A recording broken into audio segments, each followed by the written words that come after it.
Hi everyone, welcome back to another painting demo. Well, today I feel really fired up about doing another watercolour, and it's going to be a really loose, impressionistic splash in the paint about watercolour.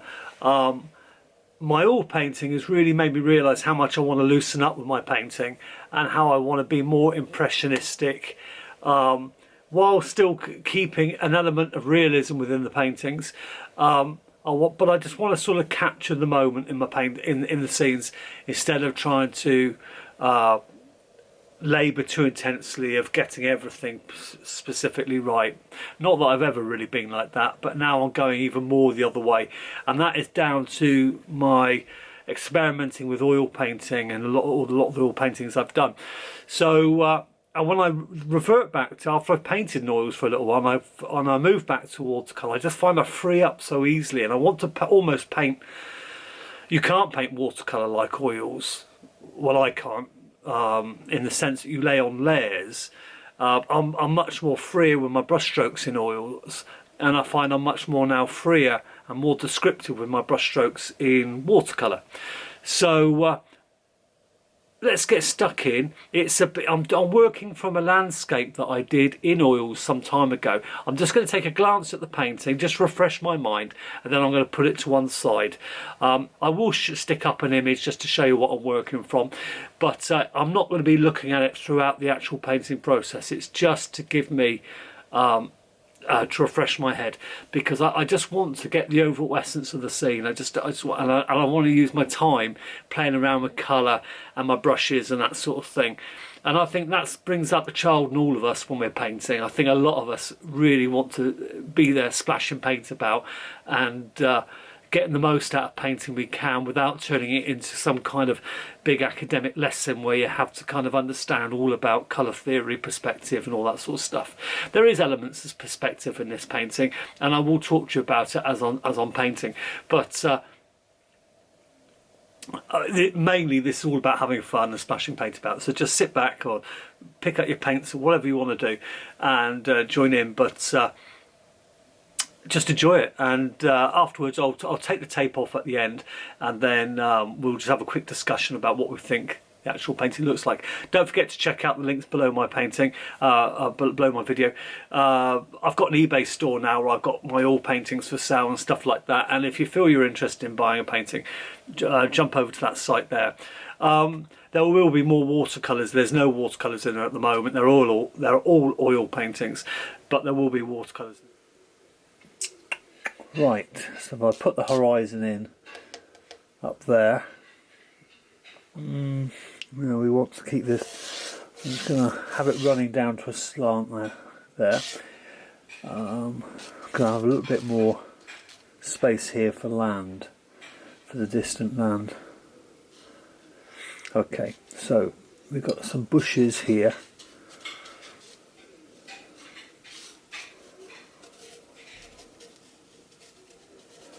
Like so.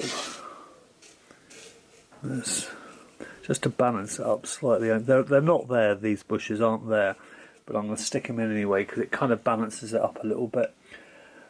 We've got a road that shoots off here, hangs round, goes off, and then we start getting into the distant fields. And again, this just has to be sketched in very lightly. I don't want big heavy pencil marks through this. And as they get closer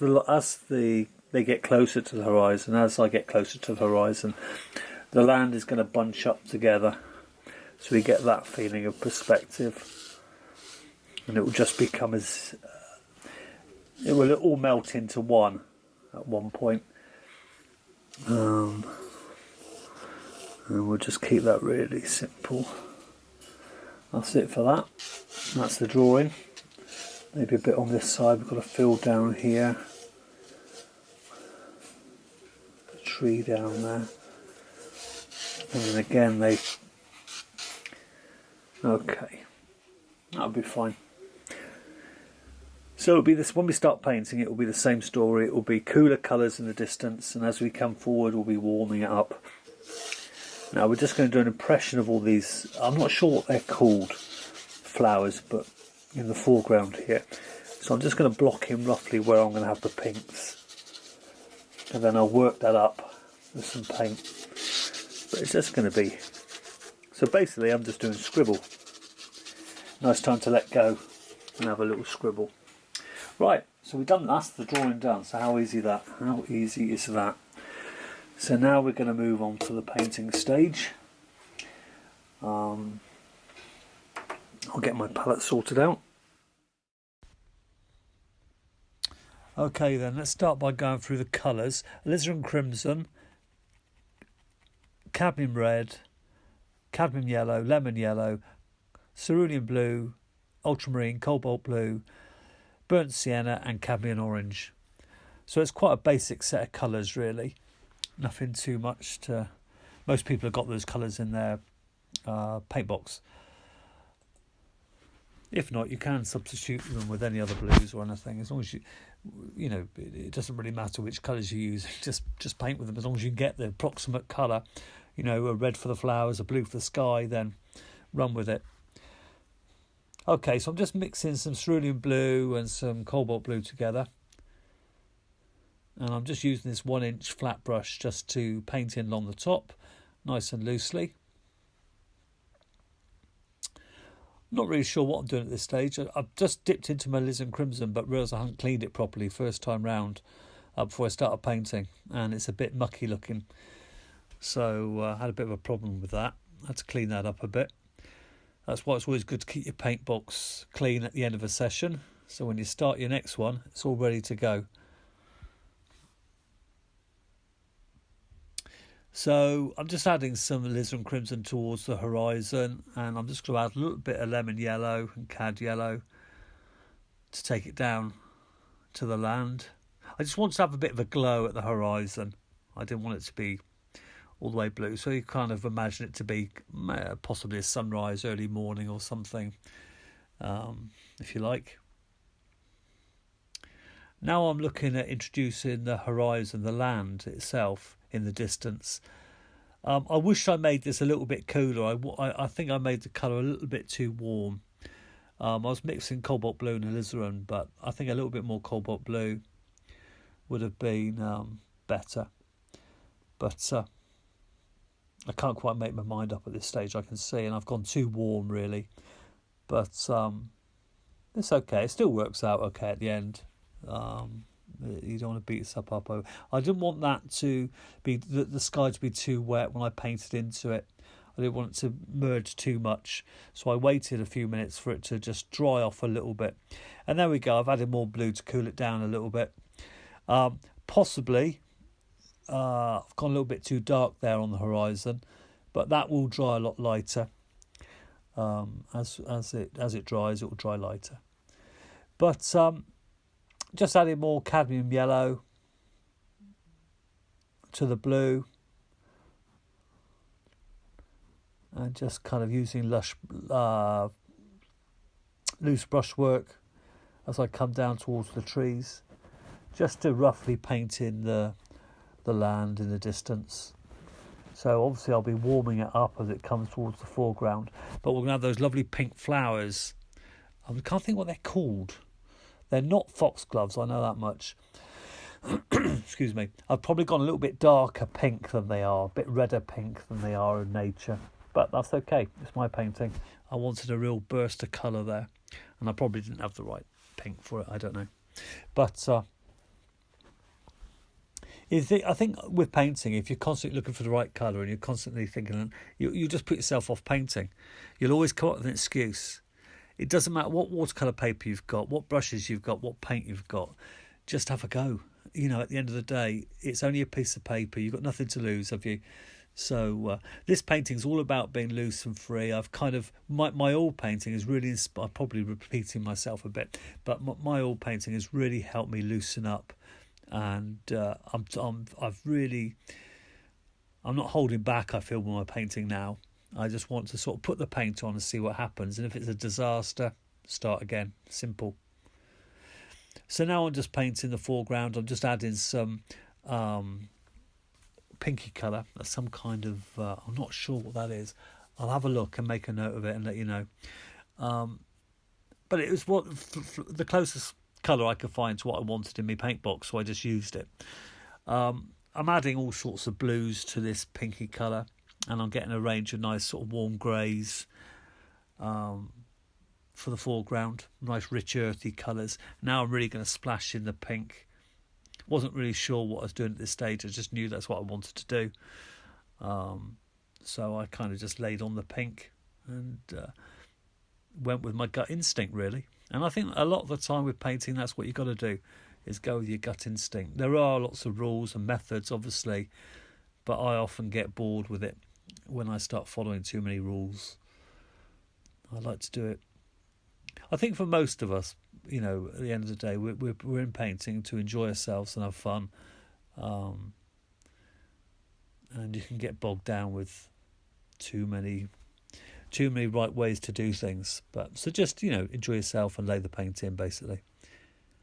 And I think it will just automatically help you be a looser painter. And in turn, your paintings will have a nicer, relaxed feel to them.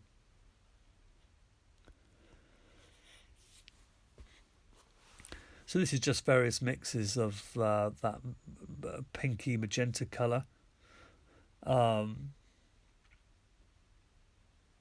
Lemon yellow, cad yellow, cerulean blue, cobalt blue. But just don't overmix, basically, because at times I get close to overmixing. And if you're not careful, you'll end up with just a dirty grey, which will dull your painting down. But I don't think I actually got there on this painting. I think it stayed relatively fresh all the way through. And my biggest problem was I always wanted to fiddle. I couldn't help going back in. And that, at the end of the day, often made my paintings look convincing in a way, but I think it always made them look a bit laboured and tired. So I think it's all about going back in. Now I'm just adding it to sort of indicate darker patches and areas. I'm just putting some cobalt blue and some cerulean blue mixed together, just to add some sort of depth of value and colour to the painting. I was really enjoying myself at this stage. I had a feeling, you know, I wasn't really bothered about the outcome. I was in the flow of painting, really enjoying it. And the total painting time for this painting, it's a reasonably big painting. It's probably about 12 inches by 10 inches, something like, or 12 by 9, the painted area. So it's not a big painting, but you know, it was a reasonable size watercolour, and I painted the whole thing in less than 30 minutes. And I know it's not all about getting it knocked out as quickly as you can, but I often find the less time,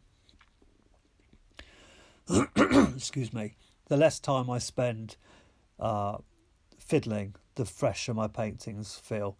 So I changed my brushes here. I went from that flat to a round because I wasn't getting the detail that I wanted in the distance, the suggestion of distant trees and hills and stuff. Skoda is the name of the brushes that I'm using now. They're like their plein air travel set. They're lovely brushes, they really are. They've got a fantastic spring to them, and they point up and they hold loads of paint. The travel set is about £70, I think, on Amazon, something like that. It's about, and you get sort of how many brushes? 6 brushes, I think you get, and they come in this lovely stainless steel tubing, and so the brush, the actual brush, is well protected. So it's all looking a bit of a mess at this stage, but it does start to tidy up a bit as a lot of my paintings kind of look like a mess at the middle stage. I think it does towards the end. It comes together and it looks like a fresh painting. So you've got to hang on to the end if you can be bothered, or if you've got the time, and you can watch I'll take the tape off at the end and just give my thoughts on the finished painting. So I'm just adding in the suggestion of trees and fields and fences and bushes and hedges in the distance. To keep the perspective right, I'm obviously keeping those things much more squashed together towards the horizon, and as I come down towards the foreground or the middle ground, the fields will get bigger and open up, and that'll give you the distance of the feeling of perspective within your painting. So this is a nice easy perspective painting to do, but it's crucial you get that right, because if you've got your gaps too big at the top, then you won't get that feeling of depth. So I'm just incorporating a bit of dry brush here over it, so I'm leaving a bit of the underneath colour showing through as I'm actually painting the hedges.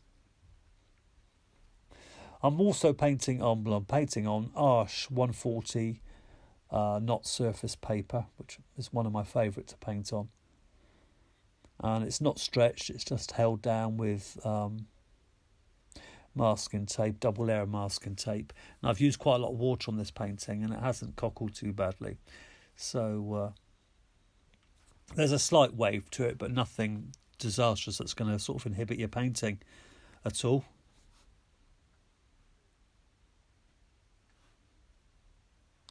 Just while I'm painting these trees, I'm going to promote myself a bit.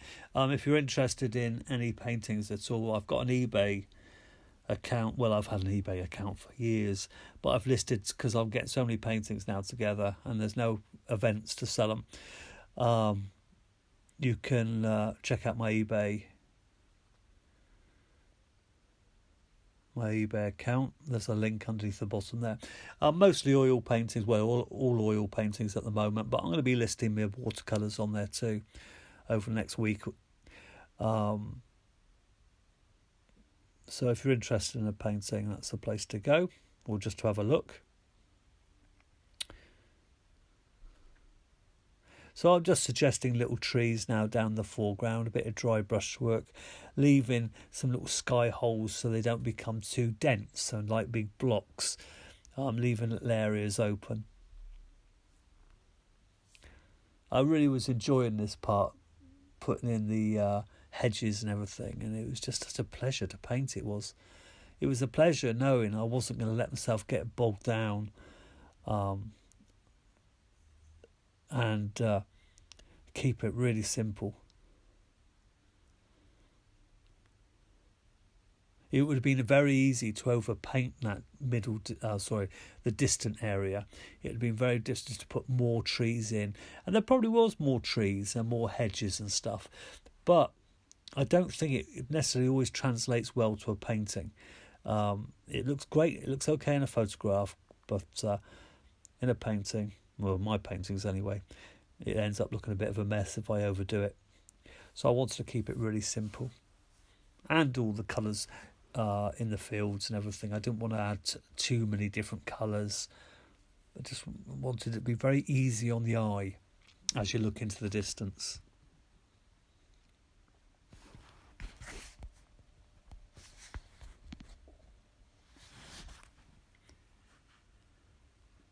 Mixing a bit of colour up here, and I'm going to be painting the big bush, or that's in the middle ground, the big set of trees that are just about there, and just using the edge of the brush. Swapped over brushes here, went for the big flat again for a while. You get some nice dry brush effect. So I've never used a big flat like this for painting. Again, this is a relatively new thing for me. The last just couple of months, 6 weeks, I've been using this brush to paint more with, and it's a good brush. I'm enjoying it. Quite expensive actually. It was, I think it was near on. Don't quote me, but I think it was near on £25 for that brush, and I thought it was a little bit overpriced at that price. But was it 25? It was around that sort of price. And it was quite expensive, so I look after it. Just use a little bit of dry brush on the top. Doesn't look like a good shape, so I have to refine the shape a bit. But I was pleased with the end result. So I love the little dry brush there, because that really suggests the sky holes and everything. So you're not looking, because if I painted that as one dark, dense mass, it wouldn't give you a feeling of your eyes passing through it. So it's just that suggestion of your eyes going through the passing through the trees into the distance.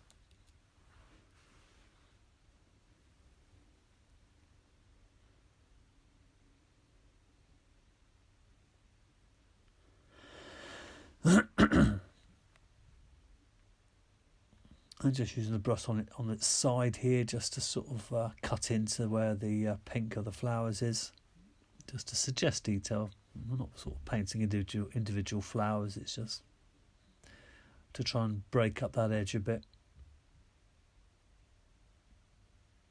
And this is, for anybody that doesn't know, is a view from where I walk quite often in the Malvern Hills, and it's just overlooking, looking towards kind of Evesham area, I would say.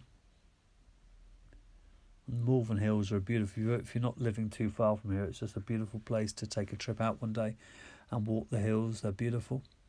Fantastic views from the top. And I'm just adding different colours here with the point of the brush. And again, down here, I just want to add a little bit of texture to the foreground. So I'm using a dry brush technique with this cadmium orange, just to get that sense of dry brush. And I think it worked well. So I'm nearly coming to an end now, and what we'll do is we'll take the tape off and just have a very quick chat about the finished painting. But I think you get a much better sense of the painting when I actually take the palette away and take the tape off, and you get that much clearer view of it.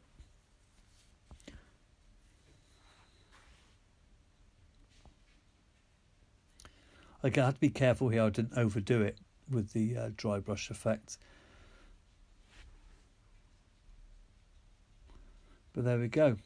And what we'll do now is we'll take the tape off and have a look and see what it looks like. Okay, then there we go. So that was a quick watercolour, really letting go with the paint, not feeling restricted, not worrying too much about exact positioning of everything. But when I compare it to the oil painting I did, I kind of got the overall feel of the subject. So I could tell you where it was. I didn't have to keep sort of comparing and measuring. But that allowed me to free up and really be expressive of the paint, I think. I love the colours in the foreground here. Really love the strength, the depth of colours here. Really reminds me of the day. I'm pleased with all that. I'm not sure if the colours are coming out on the monitor, on your monitors and screens, but there's some lovely colours in these greens, blues, sort of warm greens, bluey greens, orangey greens, all sorts of things going on there. And then we've got the distance, the suggestion of fields in the distance here, melting away to the horizon. I may have, in hindsight, if I was doing it again, I may have painted this a little bit lighter, just to give it a better feeling of recession.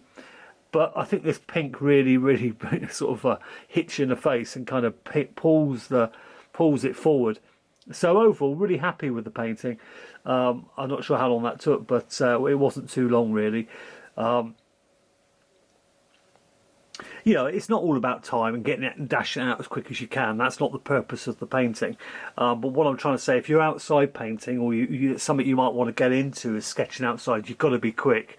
You've got to get the essence of the scene down. I didn't really look at my picture, my reference picture. I kind of knew what I had in my head, and I've tried to capture the overall feel of it. So that's what I suggest you do, sort of use your memory a little bit, because if you're going to keep lifting your head up and measuring stuff, then you're going to be very slow at doing your painting, and you're going to lose that spontaneity, I think. And that's something I often found I was doing with watercolour. So I think my oil paintings really helped me loosen up with my watercolours, and this is where I want to go from now. Is I don't want to be painting as tight as I was before, even though some people would say my work was very loose. It was loose, but it was also just too considered, and there's absolutely nothing wrong with that. You know, good artists do consider their work, but just I know my personality and I know what I need to do to get best enjoyment out of my painting, and that's just respond to what I see very quickly with a brush, and that's the type of painting I want to produce.